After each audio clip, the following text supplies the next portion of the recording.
Alors, je travaille ces jours-ci sur un projet de recherche lié à l'œuvre de Pierre-François Xavier de Charlevoix, qui est un père jésuite du 18e siècle, qui a écrit 2 ouvrages sur le Japon.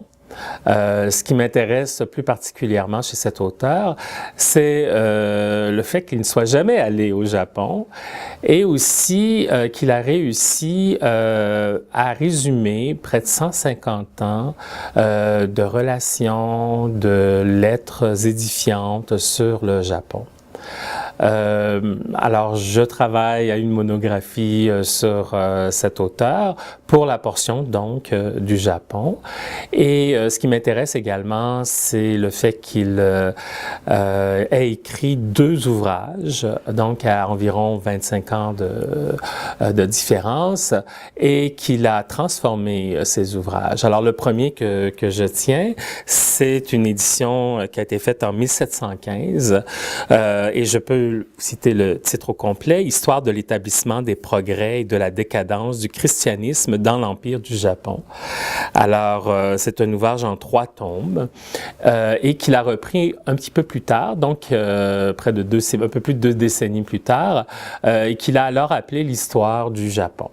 Alors, c'est une perspective différente entre les 2 livres. Le premier livre était beaucoup plus axé sur l'aspect religieux et le second sur l'aspect religieux, mais également les mœurs, la culture et aussi la science, l'histoire naturelle. Mes domaines de recherche sont surtout liés à la Renaissance et malheureusement, les chercheurs dans ce domaine n'aiment pas beaucoup la théorie moderne, je dirais. On n'utilise pas beaucoup la théorie moderne, on va plutôt se tourner vers la rhétorique de l'Antiquité ou vers l'histoire.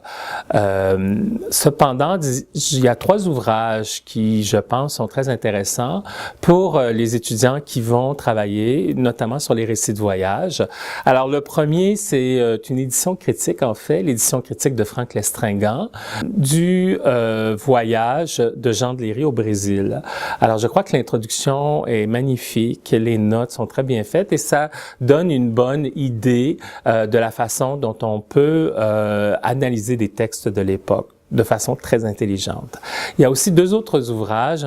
Un ouvrage de Marie-Christine Gomez-Géraud, Écrire le voyage au 16e siècle, qui est un tout petit ouvrage, mais qui donne des pistes très intéressantes sur la façon dont on écrivait ce genre à l'époque. Et finalement, l'ouvrage de Réal Ouellet sur les relations de voyage sous l'Ancien Régime.